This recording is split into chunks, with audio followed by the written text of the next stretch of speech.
Governor Janet Mills says Maine needs to take advantage of federal money headed our way, not only to recover from the pandemic, but to fix problems that were there long before anyone ever heard of COVID-19. Good evening, I'm Pat Callahan. And I'm Hannah Deneen. Cindy Williams is on assignment. Today, the governor unveiled what she's calling the Maine Jobs Recovery Plan. It will use more than $1 billion from President Biden's American Rescue Plan to do three things: provide immediate economic recovery for businesses affected by the pandemic, plant the seeds for long-term economic growth, and revitalize Maine's infrastructure. The governor chose to announce her recovery plan outside a former paper mill in Madison, one that has been retooled and will likely be a good fit for the kind of future that Mills sees for the state. Here's News Center Maine's Sam Rogers. The paper mill in Madison is currently being repurposed to produce a new innovative product. Revitalizing existing infrastructure is one part in the governor's Maine Jobs and Recovery Plan.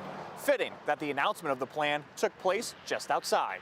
We know that Maine is ready for a new era, an era of success, an era of recovery, an era of health and opportunity for those on all rungs of the ladder. A new era set by a new way of thinking. One that's based on innovation, on knowledge, and is driven by technology.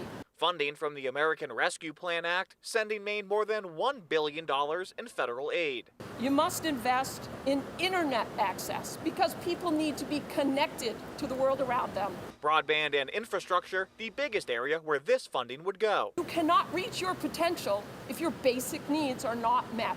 Education, housing, and workers' needs also included. They need to be able to live close to where they work, and we need to be able to facilitate housing that meets that need. Economic and Community Development Commissioner Heather Johnson says this spending plan impacts average Mainers right away. I think it means support for their local businesses. Support for local businesses now and later. Our first priority is to ensure that the state's continued economic recovery keeps going. Going into the future, Now we can offer the people of Maine the promise of prosperity, offer the next generation greater goals, aspirations, and opportunities, and something even greater than that. We offer them hope. Governor Mills and her cabinet will now work with the Maine legislature to determine which funding gets allocated first and when. In Madison, Sam Rogers, News Center, Maine. And Governor Mills adds she will be traveling around the state in the coming days to discuss her plan with Mainers.